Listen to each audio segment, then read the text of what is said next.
Mary Rose Ferron. Una mística y estigmatizada americana, 1902 a 1936. Por Glenn Deleaire. Nota del autor: humildemente presento esta información sobre la vida de Mary Rose Ferron con total obediencia a la autoridad de la Iglesia Católica, que es la única que tiene el poder de juzgar la santidad de los individuos. Dado que Mary Rose Ferron no ha sido hasta ahora beatificada o canonizada, esta información se basa en la autoridad humana solamente, y este escritor se somete humildemente, sin reservas, a la suprema autoridad y juicio de la Iglesia Católica. Sus primeros años. Mary Rose Ferron, conocida cariñosamente como Pequeña Rosa, nació el 24 de mayo de 1902 en Saint-Germain-de-Grantham, Quebec, Canadá, y fue la 10ª de una familia de 15 hijos. En 1906, cuando Rose tenía 4,5 años, su familia se mudó a Fall River, Massachusetts. Luego, el 25 de mayo de 1925 se mudaron nuevamente a Woonsocket, Rhode Island, donde permaneció el resto de su vida. A la edad de 6 años, Rose ya había tenido una visión del Niño Jesús. Lo vi con una cruz, dijo, y me miraba con tristeza en sus ojos. Cuando tenía 7 años, Jesús le enseñó una oración en francés que recitó diariamente hasta su muerte. Dice: Señor Jesús, cuando reflexiono sobre las palabras que has pronunciado, muchos son los llamados, pero pocos los elegidos, empiezo a temblar por los que amo, y te ruego que los mires con misericordia, y he aquí que con infinita ternura pones su salvación en mis manos, por así decirlo, porque todo está prometido al que sabe sufrir contigo y por ti. Mi corazón sangra bajo el peso de la aflicción, pero mi voluntad permanece unida a la tuya, y te grito, Señor, es por ellos que quiero sufrir, quiero mezclar mis lágrimas con tu sangre para la salvación de los que amo. No harás oídos sordos a mi grito de dolor y los salvarás. Incluso a una edad temprana, Mary Rose mostró una inusual piedad, devoción y un entendimiento de las cosas celestiales y espirituales. No le resultaba nada difícil, por ejemplo, escuchar y seguir un sermón como lo hace un adulto. Y cuando la misa terminaba, no se apresuraba a salir a jugar, sino que prefería quedarse en su casa para prolongar su acción de gracias. Cuando Mary Rose cumplió 13 años, enfermó gravemente al llevarle la cena a su padre en un frío día de principios de primavera. Su mano derecha y su pie izquierdo parecían ahora paralizados. Sorprendentemente, su mano se curó cuando tomó agua bendita una mañana después de asistir a misa 2 años después. En un instante se abrió y una vez más pudo mover libremente sus dedos. Pero su pie nunca se curó, y durante 12 años no pudo caminar sin muletas. Es comprensible que Rose se viera destinada a ser discapacitada de por vida, y por lo tanto un aire de tristeza y soledad se apoderó de su niñez. Una mañana de verano, cuando tenía 17 años, sintió su miseria más aguda que de costumbre. Escribiendo sobre la ocasión años más tarde, recordó cómo se sentía. Era un domingo y desde su ventana podía ver a sus hermanas y a sus amigos conversando y riendo mientras se iban a la iglesia. La vida que se desbordaba de estas chicas parecía ser la mejor que el mundo podía dar, y yo me diferenciaba con ellas. Me sentí aplastada. Me vi miserable, desamparada y abandonada por Dios, pensé en mi enfermedad, en mis muletas, se me rompió el corazón y me derretí en lágrimas. Otra aflicción que afectó profundamente a Rose fue su incapacidad para asistir a la escuela. Me sentía como si estuviera ciega, a tientas en la oscuridad, dijo. No tenía nada que esperar, ninguna esperanza de mejorar mi condición. Contemplé mi ignorancia siempre ante mis ojos, y eso me desanimó más que mis enfermedades. El tiempo, que lo suaviza todo, incluso los sufrimientos, aumentaron los míos, me rompieron el corazón. El asunto de La Sentinelliste. En 1922, el obispo de Providencia del estado de Rhode Island en Estados Unidos, el reverendo William Hickey, lanzó una campaña de $1 millón para la construcción de varias escuelas secundarias nuevas en su diócesis. Fue en un periodo que favoreció la recaudación de fondos para una causa tan digna. Pero aunque el obispo no esperaba que ninguna colecta fuera respaldada por todos los sectores, nunca supuso que esta campaña se encontraría con una ola de amarga oposición de las filas de los católicos de habla francesa, tan tradicionalmente leales a la Iglesia. No debatieron la validez de la campaña. Cuestionaron su derecho a evaluar sus parroquias, que ya apoyaban sus propias escuelas primarias francesas, aunque la campaña era para las escuelas secundarias. Para 1924, un líder había surgido para cristalizar el movimiento alrededor de un periódico semanal llamado La Sentinelle. El periódico no escatimó en palabras para atacar al obispo, y su circulación creció. Para 1927, sus seguidores se habían vuelto tan obstinados que rechazaron todo apoyo financiero a la Iglesia. El obispo se vio obligado a recurrir a una acción drástica. Ordenó a sus sacerdotes que rechazaran los sacramentos a todos los que persistieran en su oposición y se vio obligado a excomulgar a los 56 líderes. En el momento culminante del infeliz episodio, el desanimado pastor de la diócesis de Providencia buscó a alguien que le prestara asistencia sobrenatural. Sabía que necesitaba un alma víctima para sufrir por la división que estaba separando el rebaño que se le había confiado. Conociendo su extraordinaria piedad y devoción, eligió a Mary Rose para reparar a los disidentes y ayudarle espiritualmente a devolverlos al redil de la Iglesia de Cristo. Y un alma víctima era en efecto la misión de Mary Rose. La madre de Mary Rose, Dalima Mathieu Ferron, era de una rara virtud. Desde su primer embarazo había dedicado a cada uno de sus recién nacidos a un misterio del rosario y al tener 15 hijos, completó así todos los 15 misterios. Mary Rose, o simplemente Rose como se la llamaba a menudo, estaba destinada a ser la niña dedicada al 10º misterio, la crucifixión, y fue a ella a quien el obispo Hickey llamó en su angustia. Unos años antes, Rose conoció a un sacerdote que le enseñó a sufrir y a sacrificarse por amor a Dios, de modo que para cuando el obispo Hickey la llamó, a los 25 años ya había aceptado completamente el misterio del sufrimiento por sí misma, e incluso podía decir que tenía hambre y sed de él, y que el sufrimiento iba a ser su estado de vida. Ya para entonces había estado en cama durante 5 años. Y así el obispo llamó a la casa de Ferron porque sabía que encontraría allí una víctima que estaría dispuesta a ofrecerse como un holocausto viviente para su diócesis. Por su parte, Rose reconoció un buen corazón en el obispo. Se sintió tan a gusto en su presencia que toda resistencia se quebró y lloró amargamente. «Hija mía», suplicó, «sufrirás por la diócesis de la Providencia, por sus sacerdotes y por aquellos a los que me vi obligado a castigar». «Haré todo lo que me pidas», respondió Rose sin dudarlo. «Estoy dispuesta a sufrir como tú quieras y por el regreso de los que has excomulgado. Acepto de inmediato. Será mi misión rezar por su regreso». El obispo pensó que Rose debía reflexionar un tiempo antes de cumplir lo que podría convertirse en un verdadero martirio. Por lo tanto, abandonó la habitación durante unos minutos, para que ella pudiera considerar la importancia de su aceptación.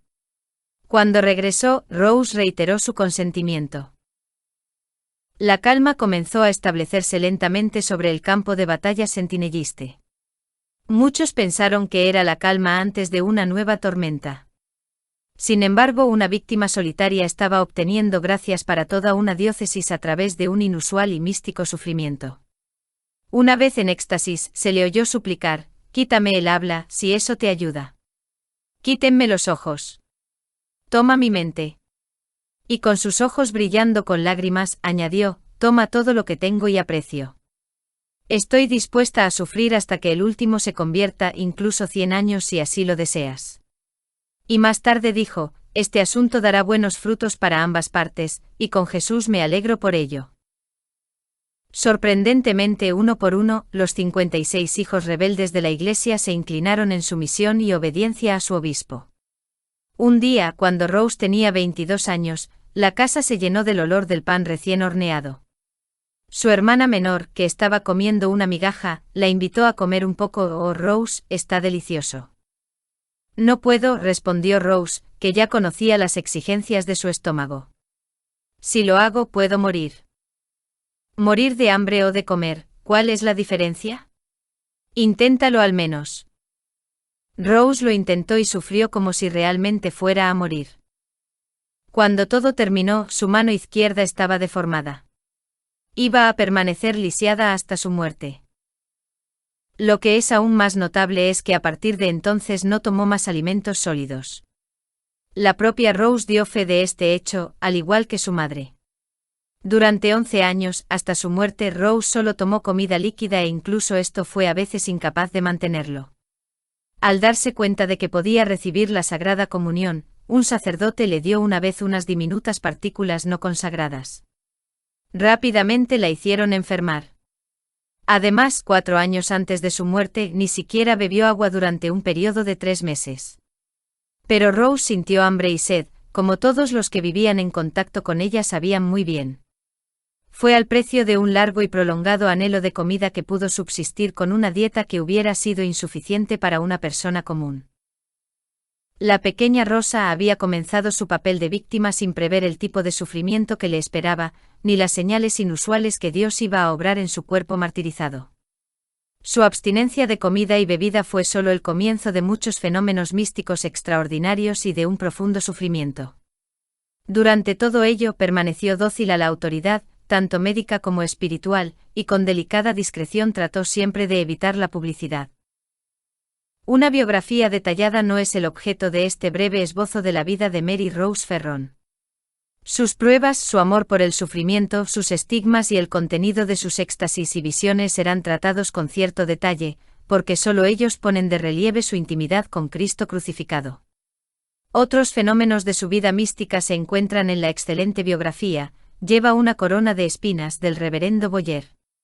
Baste decir aquí de paso que mientras estaba en éxtasis no podía ser levantada, ni siquiera por 4 hombres adultos, aunque no pesaba más de 34 kilos. Además, su cuerpo permanecía rígido, excepto cuando hablaba o quería usar sus manos mientras conversaba con Cristo. Su devoción a la Eucaristía. El obispo Hickey autorizó un oratorio privado junto a la habitación de Rose. Cuando se decía la misa allí, especialmente en las fiestas de la Santísima Virgen, Rose caía en éxtasis en las oraciones de apertura, pero siempre revivía en el momento de la comunión. Generalmente en el momento en que recibía la Sagrada Hostia, su cabeza caía hacia atrás y volvía a caer en éxtasis. El más mínimo movimiento de los músculos de la garganta indicaba que estaba tragando la hostia, aunque ésta desaparecía instantáneamente. Muchos sacerdotes se dieron cuenta de este hecho, incluso uno que no creía en la autenticidad mística de las experiencias de Rose. De hecho, el amor de Rose por la Eucaristía era intenso.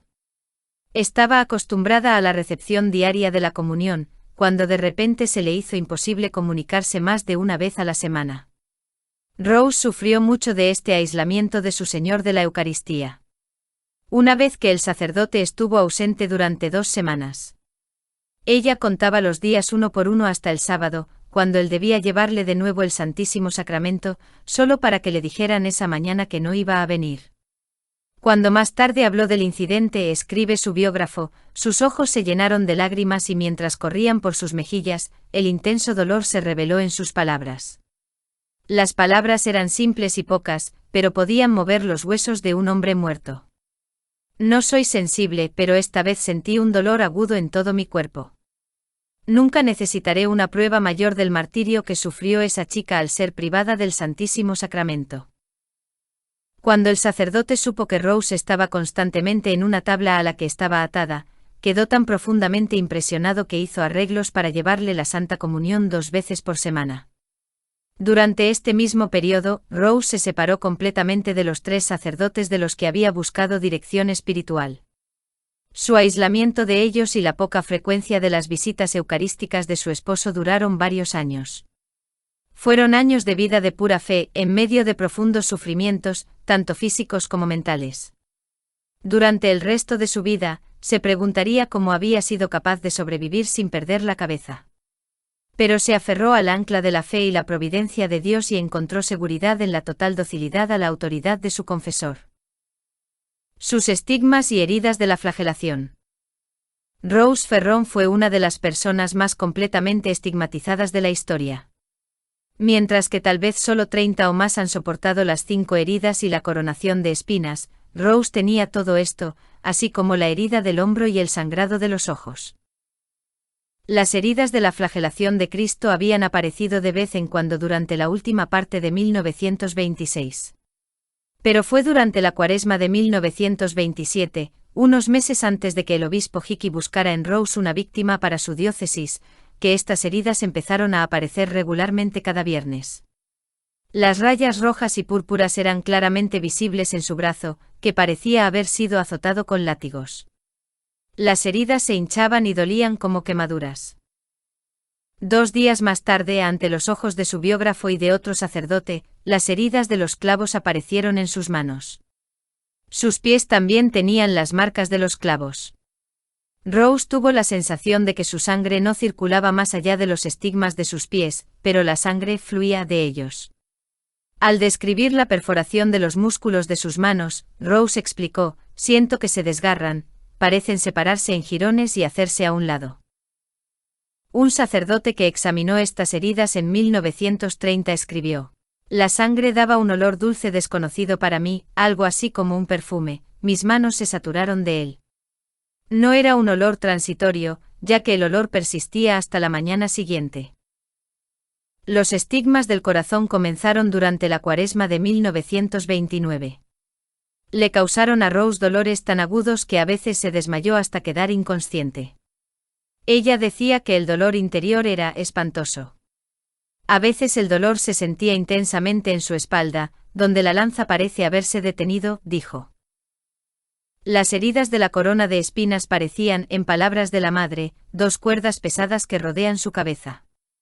Los agujeros hechos por las propias espinas hacían que Rose sintiera, como si su cabeza se abriera. Estos estigmas de espinas nunca desaparecieron por completo. Aún eran visibles después de su muerte. Finalmente Rose sufrió la herida del hombro, que también le produjo un dolor agudo. Las 5 heridas y la corona vinieron para quedarse, pero las otras aparecieron todos los viernes y desaparecieron el sábado tan rápido como habían llegado, sin dejar rastro. Los viernes, cuando comenzaba la hemorragia, la señora Ferron cerraba con llave las puertas de la casa y admitía solo a unos pocos visitantes que habían obtenido un permiso especial. Rose se avergonzaba de sentirse objeto de estudio y mantenía los estigmas a cubierto. Algunos de los visitantes se desmayaron al ver a Rose en agonía. Tales incidentes causaron una gran molestia a la afligida madre. «Es difícil mantener a la gente fuera», comentó una vez, «pero cuando se desmayan, es mucho peor cuidarlos». La capacidad de sufrimiento de esta pobre pequeña rosa, aplastada bajo el pie, por así decirlo, por su divino jardinero, no estaba aún llena. Como ella había sufrido una flagelación, fue atravesada como por clavos, herida en su corazón, coronada con el pinchazo de espinas y magullada en su hombro. Sin embargo, tenía que derramar aún más sangre para cumplir su misión de víctima en unión con él. Pero entonces él la había precedido. Manso como un cordero, él mismo había sido llevado al matadero. En él, por lo tanto, Rose encontró la fuerza. Encontró incluso amor por la pasión que él estaba completando en su reducido cuerpo. A medida que la historia de dolor se desarrollaba con los meses y los años, la comprensión de que ella era una víctima se hizo más vívida. Sabía que estaba siendo torturada en lugar de otros y aceptó su vocación de llevar en su propio cuerpo el dolor físico que les ahorraba. También en eso se parecía a su maestro, cuyo amor le impulsó a soportar el castigo de la humanidad en su lugar. «Querida Rose», un sacerdote le preguntó una vez en un lapso durante su éxtasis de los viernes, «¿sufres tanto? ¿Cómo es que Jesús, a quien amas tanto como me dijiste ayer, te trata de manera tan severa?» «Las caricias del cielo no son como las de la tierra», dijo simplemente y luego volvió a caer en éxtasis y en un sufrimiento indescriptible. Y en otra ocasión la pequeña Rose exclamó: «Oh Jesús, la felicidad que tengo de amarte supera con creces el martirio que soporto». Y en una carta a una amiga, Mary Rose escribió: «Rezaré mucho y mi sufrimiento será siempre por las almas», se lo prometió a un amigo cercano. «Me entrego a nuestro querido Jesús para que haga conmigo lo que le plazca. Debo pedirle que rece por una intención muy importante. Es por las almas y a cualquier precio debo tenerlas. Son tan queridas por Dios». Reza, reza, reza, y una y otra vez dijo: «Para salvar almas uno debe hacer cualquier cosa. Así que juntos ayudémosle a él, a quien amamos, a darle muchas almas». El flujo de sangre de sus ojos y boca, su conformidad con el santo rostro. Dile al padre Boyer que anteanoche por primera vez, los ojos de Rose sangraron y la sangre cayó como lágrimas. Así habló la hermana de Rose a una amiga a la que llamó un día de agosto de 1929, refiriéndose a los sufrimientos más impresionantes, más desgarradores, de la pequeña Rose. Ese mismo mes el médico que atendía a Rose se sintió abrumado por la emoción al ver esto y exclamó a todos los presentes: «Es terrible. Creed todo lo que veáis. Es una maravilla». Rose también sangraba profusamente por la boca en ese momento.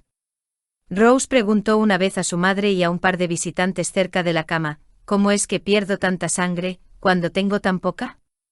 Apenas había hecho esta pregunta cuando cayó en éxtasis y empezó a hablar. «Oh. Es tu sangre la que brota de mí. En cuanto a mí, no soy nada, nada, mi Jesús». A finales de este mes de agosto, un amigo escribió en testimonio de estas hemorragias antinaturales: «Después de ver a mi querida Rose esta mañana, mi corazón está oprimido y solo pienso en ella. Oh, si la vieras. Esta mañana a las 7 su madre me llamó y me pidió que viniera. Llegué a las 7:45 de la mañana. Y la oí decirme: «No tema, señora». Era simplemente una mancha de sangre, sus pobres ojos sangraban, toda su cara estaba irreconocible, sufría tanto que no podía mantener la cabeza quieta. Es el asistente quien le lleva la comunión. Está tan afectado que no puede hablar y se va enseguida. Reconociendo al médico que sustituyó al médico habitual, le dije antes de que entrara: «Se sorprenderá de verla esta mañana, está toda cubierta de sangre». Qué sorprendido estaba. No podía hablar y Rose le dijo: «No hable de eso, doctor, por favor». «No, ciertamente no tema», respondió él, y ella se quitó el tocado para mostrarle su cabeza. Él no podía y no quería hablar con ella. Era todo lo que podía hacer para decirme unas palabras. Esta tarde volví a las 8 en punto. Estaba peor que esta mañana. Rose representa la Santa Faz, es lo mismo. Unos días después, un caballero que había visitado a Rose puso por escrito su experiencia: «Nunca me había sorprendido tanto en mi vida. Era verdaderamente el rostro de Cristo como se ve en las imágenes del Santo Rostro. Su rostro estaba cubierto de sangre, una persona no podía ver nada más lamentable. Uno siente como si se cayera de rodillas al verla». En junio de 1930, el mismo hombre volvió a escribir: «Estuve allí el sábado pasado. Estaba en un estado aterrador, estaba así desde el viernes. Nunca la había visto así antes. Había tanta sangre en su cara que no se podía ver la cavidad de sus ojos. Todo lo que podía decir era: Jesús mío. No puedo escribir sobre eso sin llorar. Quería que mi esposa la viera en ese estado. Así que el domingo a eso de las 3 fuimos a verla. Cuando llegamos estaba tan hermosa como podía estar, pero muy débil». Hay varias descripciones de los sufrimientos de Rose los viernes, durante los cuales se podía seguir el progreso de la crucifixión. Ella preguntaba repetidamente la hora, esperando claramente la hora de la liberación. Cuando se acercaban las 3 de la tarde, empezaba a temblar y pedía a todos que salieran de la habitación para poder estar a solas con su Salvador moribundo. El padre Boyer ha descrito la agonía de Rose un viernes de noviembre de 1929. A las 11 de la mañana, las cavidades de ambos ojos se llenaron hasta el borde de sangre. La noche anterior, le pregunté por qué no se los había limpiado.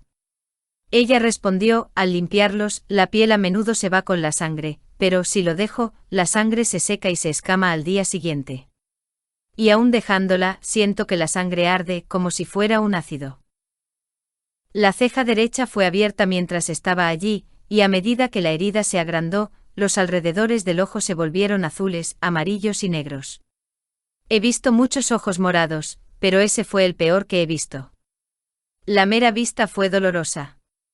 El lado derecho del labio inferior también estaba abierto, y a medida que la hinchazón aumentaba, se formaban nuevas heridas en la barbilla». Después de la hora de la cena, entró en éxtasis, su brazo derecho se enderezó, si su brazo izquierdo, que estaba atado a su cuerpo, se hubiera estirado de la misma manera, habría estado en forma de cruz. Poco después se retorció de dolor, sus labios se apretaron y temblaron y pude oír los músculos romperse, ya que los brazos parecían ser sacados de sus articulaciones. De repente los movimientos se detuvieron, su cabeza se sacudió hacia atrás y mientras jadeaba para respirar, escuché el sonido crisis, cross, a intervalos cortos. Fue el desgarro de los músculos lo que hizo ese sonido, como si los miembros fueran arrancados de sus articulaciones. Al escucharlos me pareció que los dolores de Cristo resonaban en el Calvario. Rose sintió como si sus huesos estuvieran fuera de sus articulaciones, pero aún así se tocaban en los extremos. Para evitar el dolor, no se atrevió a moverse. A veces, Rose apretaba los dientes para superar la tortura. El frío de la muerte la hacía temblar, y el sudor frío aparecía. En ese momento dijo, «Tengo sed». Le dieron agua para beber. Rose repitió una segunda vez, «Tengo sed», y la tercera vez añadió, «Tengo sed de almas». Finalmente su barbilla cayó, su boca permaneció abierta y la palidez de la muerte sugirió un cadáver. Un médico de Massachusetts asistió a Rose en varios de estos sufrimientos de crucifixión. Después del éxtasis, la ayudó a llevar el brazo dislocado a su posición natural, ya que las articulaciones estaban fuera de su lugar. Explicando la situación con sus propias palabras, declaró: «Esto a veces tomaba media hora de ejecución y estaba acompañado de dolores insoportables. 2 semanas antes de su muerte hice esto 3 veces la misma tarde. Nunca pude entender cómo esa chica pudo sufrir tanto». Finalmente surgió la inevitable cuestión de la observación médica oficial. Tenemos la descripción de Rose de su aceptación de esta propuesta en agosto de 1931. En julio sangré todos los días como el viernes. Fue terrible. Sentí que si las autoridades iban a hacer algo, era el momento. No tenía ninguna repugnancia a ser examinada en ese momento y estaba dispuesta a someterme a la prueba. Pero el 1 de mes, el viernes en el que sangré tan regularmente y durante tanto tiempo, ese mismo día, no había rastro de sangre e incluso las heridas apenas se veían. Ese día, mi padre me llamó para decirme que me examinarían dentro de 2 semanas. Al verme, dijo que hoy viernes y no hay nada. Es extraño, pero desde entonces mis heridas no han sangrado. Rose se alegró del alivio temporal que sus padres recibieron, ya que su impotencia ante los tormentos de su hija les permitía un poco de tranquilidad. Incluso había preguntado a su director si estaba mal que rezara por la eliminación de todos los signos exteriores de los estigmas. Durante un éxtasis había rezado: «Oh Jesús mío, deseo sufrir más y más, pero perdona a mis padres. Aumenta mis sufrimientos si quieres, pero no permitas que nadie los vea. Pon una sonrisa en mis labios y un rayo de tu gloria en mis ojos y muéstrales que soy feliz». Su sincera y humilde oración fue respondida. Durante sus últimos 5 años en la tierra, no llevaba ningún estigma, excepto los de la cabeza. Pero sus sufrimientos no cesaron. Cada viernes, la sangre corría por los miembros que habían sufrido las heridas y causaba un dolor aún mayor que antes. Rose se preguntaba si no debía pedir que las heridas reaparecieran, a lo que un sacerdote le respondió: «Dios las ha provocado y Dios las ha quitado. Si Dios quiere que vuelvan, puede hacerlo sin que se lo pidan». La investigación médica oficial nunca se hizo. Pero la Providencia ha considerado oportuno dejar amplios pronunciamientos médicos sobre el caso de Rose Ferron para convencer a las personas de mente abierta. Un testimonio verdaderamente valioso es el de un médico que murió antes que Rose. «He hecho que todo tipo de médicos examinen a Rose», aseguró, «y ninguno de ellos puede explicar su caso por razones naturales. Para mí su caso es sobrenatural, porque nadie podría haber perdido tanta sangre durante los años y vivir». Refiriéndose a las muy pequeñas cantidades de comida líquida que eran su único alimento, añadió: «Ella está sostenida solo por Dios. Estoy completamente convencido de que las manifestaciones son sobrenaturales». Igualmente valiosa es la declaración de uno de los médicos de Rose 7 años después de su muerte. Habiendo hecho entretanto un estudio minucioso de Breman, Tanqueray y otros maestros de la ciencia mística, declaró en una carta compuesta por iniciativa propia: «Ojalá hubiera tenido la preparación cuando traté a Rose Ferron. Sin embargo, me siento honrado cuando pienso en los muchos fenómenos que presencié, y es con placer que ahora puedo afirmar que Rose era una mística genuina. Puedo ver las etapas por las que pasó hasta el último matrimonio espiritual y la completa unión con su Jesús. Ahora admiro su completo abandono en Dios y su simple humildad. Sus estigmas están siempre frescos en mi memoria, así como su gran sed de almas. La pequeña víctima de la diócesis de Providencia no conocía más reposo aquí en la tierra. No solo su cuerpo y su mente estaban atormentados por el dolor, sino que parece no haber dormido durante años, excepto quizás cuando se desmayaba por el dolor. Desde la medianoche hasta la 1, Rose mantuvo su hora de la reparación. Luego, durante 3 horas, se ocupó tan bien como pudo con sus pequeñas manualidades. Había aprendido a hacer marcas de libros, a trenzar y a reparar rosarios. No puedo permanecer ociosa, dijo una vez. Mi pequeño Jesús quiere que trabaje. Y cuando alguien le preguntó cómo realizaba sus tareas con solo 2 dedos y su boca, ella respondió, mi pequeño Jesús viene y me ayuda. Después de las 4 dormitó durante 2 horas. Pero Rose insistió en que no dormía. De hecho, estaba consciente de todo lo que pasaba en la habitación. Tal vida de hambre, dolor e impotencia, sin ninguna promesa de un pronto alivio a la vista, era una prueba suprema de paciencia. El más providencial de los testigos del espíritu de sufrimiento de Rose fue quizás un amigo protestante que la atendió fielmente hasta el final. 2 días antes de la muerte de Rose, escribió lo siguiente.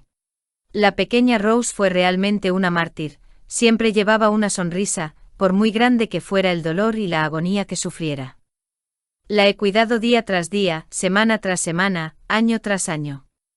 He visto las heridas que llevaba, las heridas que se asemejaban a las del cuerpo crucificado de Cristo. El viernes las heridas eran más prominentes y siempre sangraban.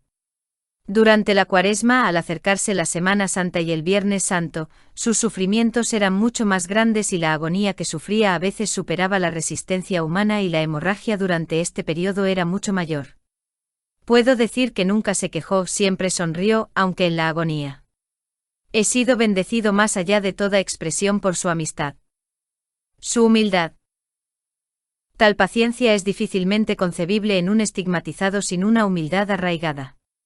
La humildad de Rose brilló no solo en su constante esfuerzo por evitar la popularidad y la exhibición, sino en muchos detalles de su vida, como por ejemplo en su simple aceptación de la pobreza total durante la depresión, cuando su padre, ya anciano, no tenía trabajo, cuando las facturas del médico no podían ser pagadas, y cuando dependía totalmente de la caridad pública. Incluso en sus éxtasis, seguía siendo una pequeña rosa. En uno de ellos, nuestro Señor parece haber propuesto que la elevara a los honores del altar, ya que ella respondió, estar en los altares. Soy demasiado pequeña para eso. La humildad de Rose, su reserva, su sonrisa en medio de la agonía, una sonrisa llena de franqueza, una sonrisa infantil que le arrancó el corazón, eran tantos los tonos que vibraban en un conjunto de noble encanto que no se diferenciaba del atractivo de Santa Teresa de Lisieux, la pequeña flor. De hecho, un sacerdote que había vivido en Lisieux y que de niño había conocido a la Santa Carmelita, testificó que Rosa no solo tiene el parecido físico de la pequeña flor, sino que también tiene su poder de atracción. Cuando estamos con Rose, no sabemos cuándo salir y cuando nos vamos nuestros corazones se aferran irresistiblemente a su memoria. Por eso la pequeña flor me influyó a mí y a todos los niños de mi edad que visitaron el Carmelo. Su personalidad nos impresionó tanto que parecía seguirnos a donde fuéramos. Durante y después de mis visitas con Rose, pasé por la misma experiencia que hace años cuando visité la pequeña flor. Ella me inspiró con la misma confianza y realmente tengo la misma veneración por ambas. Muchos visitantes de la casa de Rose compartieron la impresión de este sacerdote. Si algunos vinieron por mera curiosidad de ver sus sufrimientos, aún más vinieron a conocer un alma de cristal, en la que percibieron los más radiantes reflejos de lo sobrenatural que jamás habían encontrado. Les encantaba oírla hablar por la serenidad y la abundancia de corazón que se filtraba a través de sus palabras. Mientras estaba en éxtasis, sus oraciones despertaban en los espectadores profundas emociones de contacto con lo sobrenatural. Esta muchacha lisiada, que antes se sentía una marginada porque no tenía educación, expresó sus pensamientos con un cuidadoso propósito que asombró a los visitantes. Su constante e íntima unión con Dios había provisto todo lo que la educación humana no le había proporcionado. Sin embargo, como todos los místicos, su suerte no estuvo exenta de calumnias, chismes y burlas. Pero era demasiado generosa de corazón para tomar represalias. Aunque intentara odiar y culpar a los que trabajan en mi contra, no podría hacerlo, explicó. Parece que los amo aún más, y tengo el deseo de rezar por ellos. La verdadera explicación de la ternura de Rose hacia los demás, incluso hacia los que la calumniaban, era su tremendo amor a Dios. «Oh Jesús, la felicidad que tengo al amarte supera el martirio que soporto», exclamó una vez. Sus éxtasis. La pequeña Rose estaba alegre en medio de sus sufrimientos, y estaba radiante en la intimidad con su divino esposo. «Qué dulce es descansar a tu lado, oh Jesús mío», repetía durante un éxtasis en 1934. «Sabes que te amo». A veces durante sus éxtasis, a menudo en medio de la noche, Rose cantaba himnos en francés a Jesús, María y José. No eran himnos que otros conocieran. Componía la melodía y las palabras en prosa rítmica a medida que las emociones de su alma progresaban. Varios de estos himnos fueron copiados por sus amigos. En 1929 un sacerdote de Montreal grabó lo siguiente en francés. «Oh Jesús, sí, te amo. Y quiero sin nubes amarte más que a mí misma. Oh, es por ti, mi Jesús, que deseo sufrir. Oh Jesús, es solo por ti. Porque esa sería la voluntad de mi Padre Celestial». Este amor de toda la vida por Cristo en el sufrimiento llevó a Rose instintivamente a preferir las devociones que honraban su pasión. El mes de la preciosa sangre fue para ella, que había sangrado tanto en su propio cuerpo victimizado, repleto de inspiración. «Se necesitarían tantas vidas como la mía y otras», dijo con admiración, «para compensar una sola gota de su preciosísima sangre». La preferencia de Rose entre las imágenes y estatuas de Cristo era definitivamente por aquellos que lo representaban en el sufrimiento. Amaba sobre todo una estatua de los azotes, porque tenía gráficamente ante sus ojos el precio de las heridas y la sangre que el hombre de los dolores había pagado para redimir a la humanidad. El beato hermano André Besset, hermano de la Congregación de la Santa Cruz, que irradiaba santidad a lo largo y ancho de su habitación de portero en el Oratorio de San José en Montreal, Canadá, quedó igualmente impresionado por esta estatua en una visita que hizo a Rose en 1931. Durante 20 minutos la estudió con detenimiento. Esa noche le expresó a un amigo su deseo de tener una estatua igual a esta. Cuando Rose se enteró, reflexionó en una oración sobre los deseos del hermano André. Si dar mi estatua al hermano André le daría más almas a Jesús, ¿por qué no haría su pequeña Rosa el gran sacrificio?, concluyó. En la siguiente visita del hermano, Rose hizo el gran sacrificio. Mientras estaba en éxtasis el 13 de abril de 1929, en presencia de 6 visitantes, Rose le preguntó a su Salvador cuánto tiempo le quedaba por sufrir, y luego repitió en voz alta la respuesta: 7 años.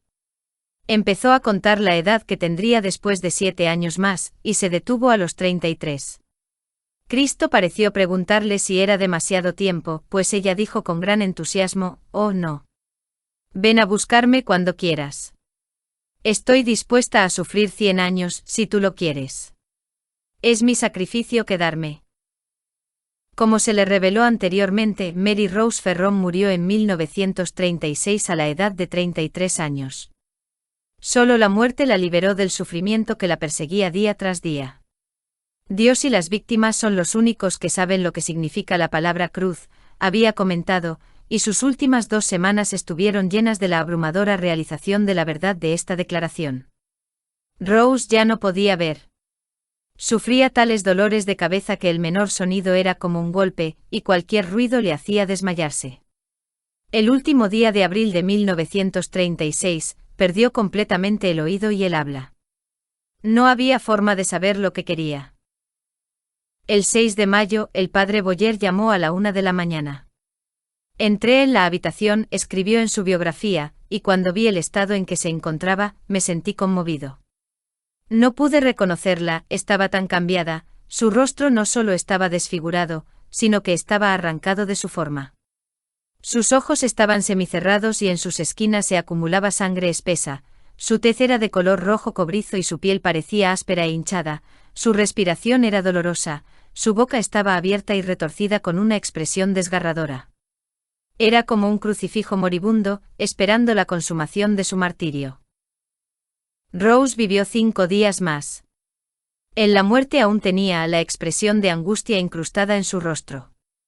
Pero mientras las mujeres, a las que ella misma había designado para preparar su cuerpo para el ataúd, lavaban su cara, sus espantosas distorsiones desaparecieron.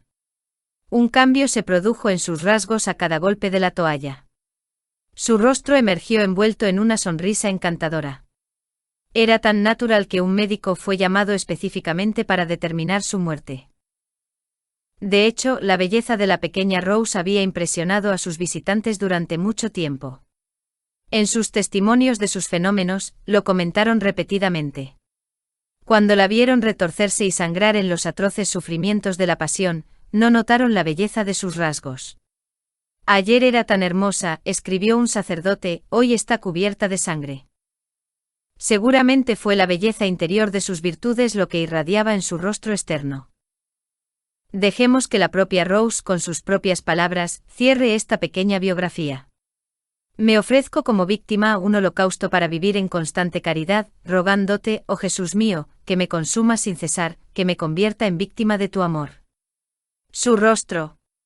Había algo noble en Rose que expresaba la belleza de su alma. La naturaleza le había proporcionado un rostro hermoso, lleno de gracia y pureza. A veces, este parecía irradiar. No puedo concebir nada más atractivo, más relajante. Me afectaba como si algo divino se le escapara. Rose siempre fue hermosa, pero en algunas ocasiones, la belleza parecía irradiar de ella, ya no era humana. La palabra transfiguración podía usarse sin exagerar. Después de su muerte, el señor Dishonors escribió un editorial en el New Bedford Messager. Cito: hay cosas que uno nunca puede olvidar, para nosotros es el rostro radiante de Rose Ferron. Era hermosa, pero la suya no era una belleza natural, sino una belleza desconcertante, una ligera emanación luminosa parecía escapar continuamente de ese rostro angelical. Su conversación no era menos impresionante, ya fuera sobre temas religiosos o sobre temas seculares. La palabra de Dios es santa incluso en la boca de un pecador, pero cuando Rose habló, fue desde la abundancia de un corazón que ardía continuamente con el amor de Dios. Sus palabras se filtraron a través de un alma transformada en el templo de la Santa Sede. Cuando pronunció el nombre de Jesús, te hizo sentir que Él estaba cerca, y cuando, extasiada, le rezó a su Jesús. Ninguna palabra pudo expresar la belleza de su oración más que las emociones que sentiste. Aquellos que la vieron y escucharon en tales ocasiones, sintieron que era algo extraordinario, incluso único. Ningún libro, por muy bello que fuera, podía transmitir esa impresión. Nos sentíamos en contacto con lo invisible y como San Pedro en el monte Tabor, nos resistíamos a salir porque sentíamos que era bueno para nosotros estar allí. Mateo 17:4. Cuando Rose hablaba de asuntos seculares, no era de manera extravagante o frívola, y todos se sorprendían de la serenidad y el poder de su mente. El señor Dishonors habló de esto en el mismo editorial. Sin educación, habiendo dejado la escuela antes de los 13 años, su discurso nos sorprendió más que la sangre que brotaba de sus estigmas o el fenómeno del peso que acompañaba a sus éxtasis. Sabía cómo expresar sus pensamientos con palabras simples y adecuadas. Su inteligencia y su capacidad de razonamiento estaban más allá de la de muchas personas cultas. Su personaje. La humildad y la generosidad mezcladas con el sentido del humor hicieron de Rose uno de los personajes más encantadores y bellos que pudieras conocer. Su modestia y su profunda humildad, junto con el miedo a la vanidad, le impidieron hacer un espectáculo de sí misma. Aunque fingía no creer en sus éxtasis, y hablaba de ellos como si fueran sueños, sin embargo, a sus padres se les dijo que mantuvieran a todo el mundo alejado, cuando ella estaba en ese estado. Y ella usaba aún más prudencia en el caso de sus estigmas. Constantemente frenaba la curiosidad de los visitantes, que a veces eran despiadados, vulgares y groseros en sus exigencias, y era una tarea muy dolorosa para esta delicada alma. Rose tenía un corazón noble y muy generoso, sobre todo con sus enemigos, porque Rose tenía enemigos, ningún místico está nunca sin ellos, ni siquiera los que vivían en la ciudad de Roma. Creo que fracasaría, dijo Rose, si intentara odiar y culpar a los que trabajan contra mí. Parece que los amo aún más, me siento más bien impulsada a rezar por ellos.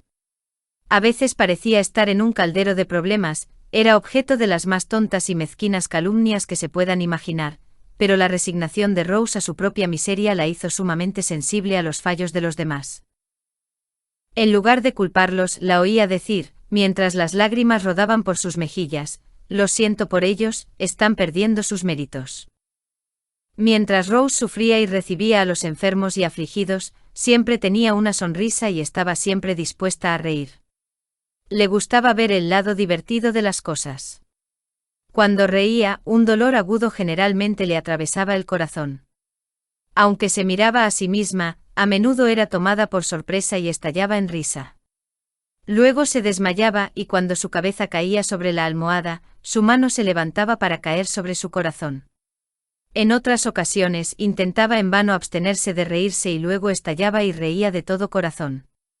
Todos nos alegrábamos cuando escapaba de la pena de desmayarse, pero el dolor generalmente seguía. A Rose le gustaba tanto reír que incluso en éxtasis, cuando lloraba por sus miserias, encontraba la posibilidad de sonreír. Con nuestro Señor, Rose era como una niña, lloraba, cantaba y reía. Y eso parecía agradar a Jesús, que hace sus delicias para estar con los hijos de los hombres. Desde la medianoche hasta la 1 de la madrugada, Rose hizo su hora de la reparación. Desde la 1 hasta las 4 de la madrugada, se mantuvo ocupada haciendo todo lo que pudo. Solo tenía una mano para usar, y estaba atada a una astilla de metal. La punta de su pulgar y la de su dedo índice con la ayuda de su boca eran los únicos instrumentos con los que podía trabajar. «No puedo permanecer ociosa, mi pequeño Jesús quiere que trabaje», dijo Rose al padre Leonard, y cuando el sacerdote se maravilló del trabajo que podía hacer con una mano como la suya, ella respondió: «Mi pequeño Jesús viene y me ayuda. He visto algunos de sus trabajos». En sí mismo no era extraordinario, pero era maravilloso que ella fuera capaz de hacerlo, cuando sabemos hasta qué punto estaba lisiada. Hizo marcadores de libros con dibujos y cintas, trenzó las palmas de las manos, fijó cuentas rotas e hizo cruces de papel y estrellas. Tengo una de esas estrellas delante de mí, la estrella es octógona, fue hecha con una tira de papel de 1 pulgada de ancho y entrelazada. En el centro de la estrella la tira sobresale en 4 lugares de 1 pulgada de alto y está retorcida en forma de espiral, a modo de capullo de rosa. La tira no muestra ningún rastro de que haya sido arrugada. No puedo ver cómo se hizo la estrella, pero incluso si lo hiciera, no podría hacerlo con mis 2 manos con tanta simetría. El padre Leonard se maravilló con razón al verla. Desde las 4 de la mañana dormitaba hasta las 6. Rose me dijo que no dormía. Durante sus horas de sueño escuchó todo lo que estaba pasando. Excepto el viernes, día en que sufrió la pasión de nuestro Señor, la puerta estaba abierta a las visitas. Venían de todas partes y volvían a casa totalmente recompensados o con las manos vacías, según sus disposiciones. Algunos eran simples visitantes, pero la mayor parte de ellos estaban afligidos por enfermedades, dolencias, problemas familiares. Entre ellos había sacerdotes, monjas, hombres de toda condición, ricos y pobres, todos se sentían a gusto con ella. Abrieron sus corazones y hablaron libremente de sus faltas, y a veces, para su sorpresa, ella les dijo sus pensamientos más íntimos. Antes de separarse de ellas, Rose les dio medallas y artículos religiosos que les siguieron con su recuerdo, un recuerdo tan único que llenaba la mente y el corazón y se quedaba para siempre con ellas. Artículos religiosos. La práctica de dar artículos religiosos se convirtió con Rose en una especie de institución autosuficiente. Ella había estado pensando en hacer algo en esa línea, cuando 2 damas le dieron $10 con los cuales compró algunos artículos religiosos para distribuir a los visitantes. Algunas eran lo suficientemente caritativas como para reembolsarla, pero la mayoría se limitó a agradecérselo. Rose siempre dio, nunca se negó porque sintió que Dios le daría los medios, si iba a continuar, ella continuó por el suministro y nunca falló. El viernes al mediodía, los artículos fueron colocados en su cama. Después del drama de la pasión, en éxtasis, pidió a nuestro Señor que les concediera favores especiales, junto con su bendición. Después del éxtasis, el primer sacerdote que llegó los bendijo. Luego se les dio gratuitamente tan libremente como habían venido, la caridad los había traído y la caridad los repartió, pero después de que vinieron y antes de que se fueran, se posaron sobre su cuerpo estigmatizado como sobre un altar, y de sus manos estáticas, suplicó a nuestro Señor que los bendijera. Los que presenciaron la escena, y a quienes después se les dio uno de esos objetos, lo miraron como una reliquia y lo apreciaron mucho. El Dr. Gendran de New Bedford escribe: «Tengo una rosa que fue bendecida de esa manera, el Viernes Santo. Rose me dijo que pusiera sus pétalos en un relicario. Lo hice a petición suya, porque dijo que serían milagrosos». Continuando con el libro del Padre Boyer, lleva una corona de espinas. Ofrezco a continuación la información sobre los éxtasis de Mary Rose. Los éxtasis de la pequeña Rosa. El 31 de agosto de 1934 visité a Albertine Lafontaine. Ella vivía entonces en la calle Fauquer, Montreal. Cuando la llamé estaba en éxtasis, estaba sentada en una silla de ruedas, y completamente cubierta con una manta que estaba escondida detrás de su cabeza. Fue necesario un esfuerzo para quitar la manta. Cuando la bajé de su cara, algo pareció retenerla. Intenté moverla, pero nada se movía, ni siquiera la silla. Sus ojos estaban cerrados y parecía estar dormida. No parecía tener ningún sentimiento ni respirar, su cuerpo estaba frío y duro como una piedra. Nada podía dar mejor impresión de que estaba manejando una estatua. Todo esto estaba unido al fenómeno del peso, una fuerza sobrenatural que parecía clavarla en el suelo. Después de cubrir su cara con la manta, me apresuré a hacer entrar a mis otros compañeros. Cuando regresamos, la manta estaba tal como la encontré cuando entré. Estaba firmemente metida detrás de su cabeza. No intenté quitarla de nuevo.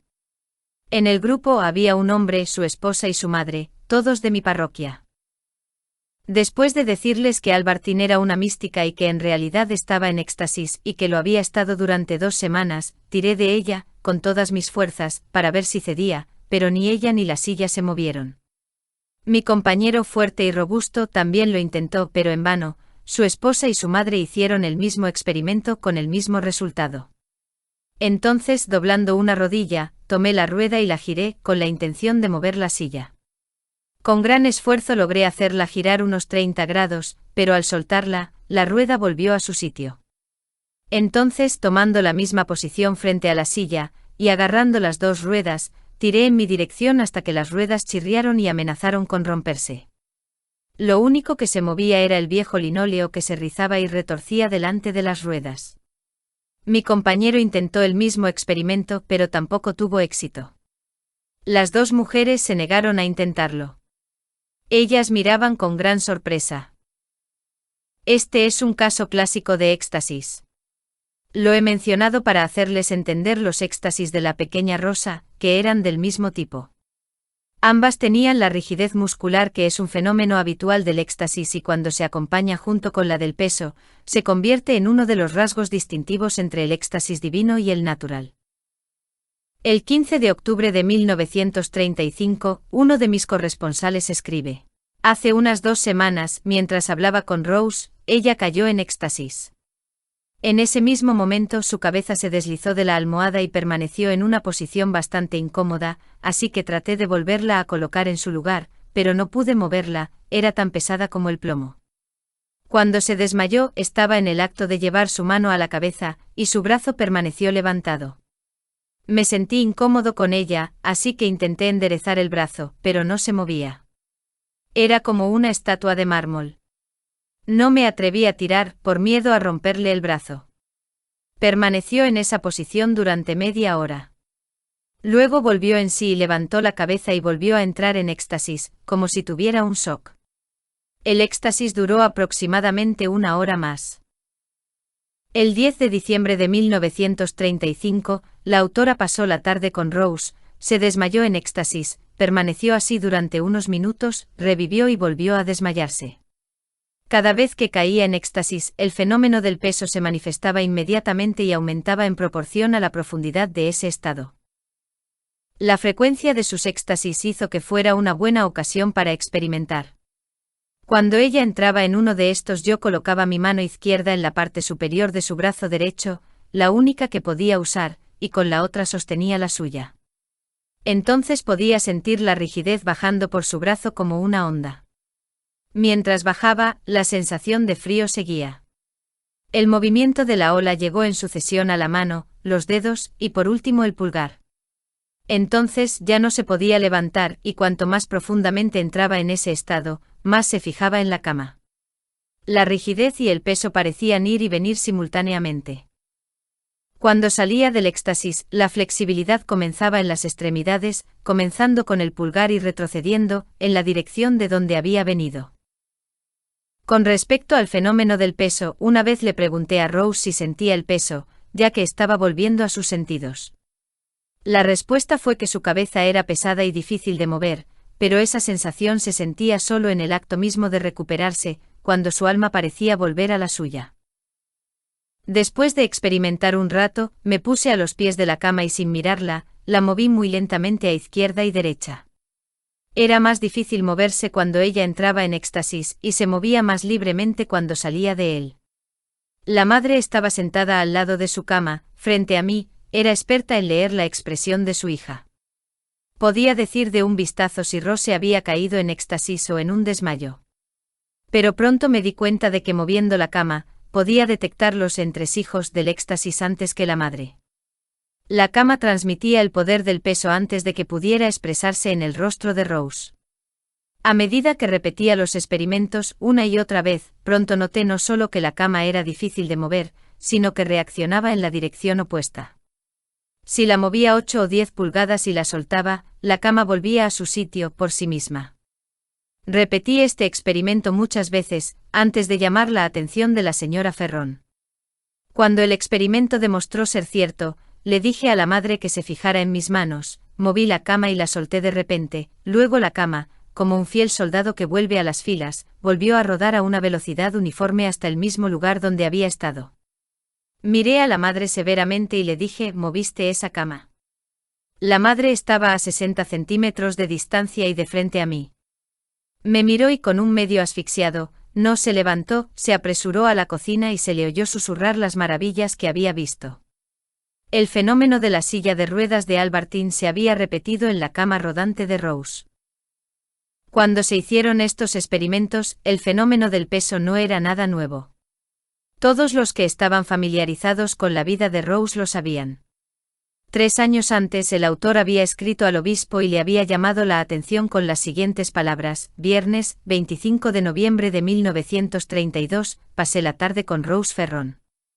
A las 3:30 de la tarde le pregunté a la señora que estaba allí si Rose estaba todavía pesada en éxtasis. Como ella respondió afirmativamente, traté de levantar. Primero puse mis manos bajo su cuello, para que ambas manos se superpongan. Cuando intenté levantarla, se puso rígida, y sentí que si tiraba demasiado fuerte, su cuello se rompería, en lugar de ceder. Luego puse mis manos a cada lado de sus hombros y traté de levantarla, usando suficiente fuerza para darme cuenta de que no podía ser movida. 15 minutos después sentí que debía intentarlo de nuevo y ver si no lo lograba, así que pasé mis manos por debajo de sus hombros, e intenté de nuevo levantarla, pero en vano. Le dije a la señora que estaba allí, creo que no puede ser movida. Ella sonrió y respondió, 2 de nosotros lo intentamos y fue imposible. Mientras tanto, la señora Ferrón entró en la habitación y añadió, está simplemente clavada ahí. Si tal era el caso, sentí que debía intentarlo de nuevo y poner todas mis fuerzas, para poder decir, he intentado mi máximo esfuerzo y he fallado, así que empujé mis manos bajo sus omóplatos con gran dificultad. Mis manos no podían llegar más allá de la muñeca, y después de apoyarme contra la cama, tiré con todas mis fuerzas. Si hubiera intentado levantar un camión de 5 toneladas, habría tenido más éxito. Rose no experimentó ni un solo movimiento. Simplemente no podía ser levantada cuando estaba en éxtasis. Y aún así la chica no pesa más de 34 kilos. Este hermoso fenómeno místico del peso no es algo excepcional producido para mi beneficio. Tiene lugar todos los viernes por la tarde y por lo tanto puede ser fácilmente verificado por cualquiera. El 24 de octubre de 1934 por la tarde, mientras Rose estaba en éxtasis, su padre y yo intentamos levantarla en la cama. Él se paró de un lado y yo del otro. A una señal dada, intentamos levantar la cama. Lo intentamos repetidamente y usamos todas nuestras fuerzas sin éxito. Rose no pudo ser levantada. Aún así, la cama no era completamente inamovible, ya que un lado se elevaba 1 pulgada más que el otro. Aparentemente no usamos la misma fuerza al mismo tiempo. No había nada que atar a la cama al suelo, excepto ese misterioso poder que parecía estar bajo Rose. Pero la sensación que experimenté no habría sido diferente si la cama de Rose hubiera estado atada al suelo, con una cuerda debajo de ella. Hasta ahora, hemos estado tratando con el fenómeno del peso. Como hemos dicho al principio, es uno de los rasgos distintivos entre el éxtasis divino y el natural. Corresponde al fenómeno de la levitación, por el cual los estáticos son vistos elevándose y flotando en el aire, o a aquel por el cual los estáticos emiten un dulce olor olfativo de origen desconocido o por último, aquel por el cual son transfigurados con la luz, como si Dios quisiera glorificarlos en la tierra, como lo hizo anteriormente en el caso de su amado Hijo. Todas las observaciones anteriores sobre los éxtasis de Rose muestran que están marcados por el fenómeno del peso. Rose no puede ofrecer mejores credenciales, eso solo basta para demostrar que sus éxtasis no son naturales. Al mismo tiempo que enfatiza la autenticidad de sus éxtasis, el lector no debe olvidar que el éxtasis es solo un carisma o un don y que por sí mismo no santifica. Debe buscar en la virtud y especialmente en la virtud heroica la santificación y la santidad. El sufrimiento expiatorio de Rose. Un hombre de una ciudad del oeste, admirador de Rose, y uno de sus benefactores, habló con su pastor sobre ella.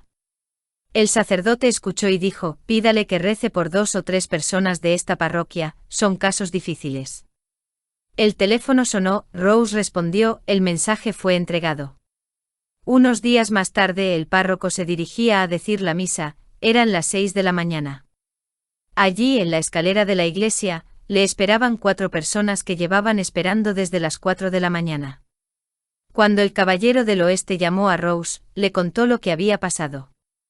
«Si lo supiera», respondió Rose, «lo que me ha costado». «No se lo digas, podría lamentarlo».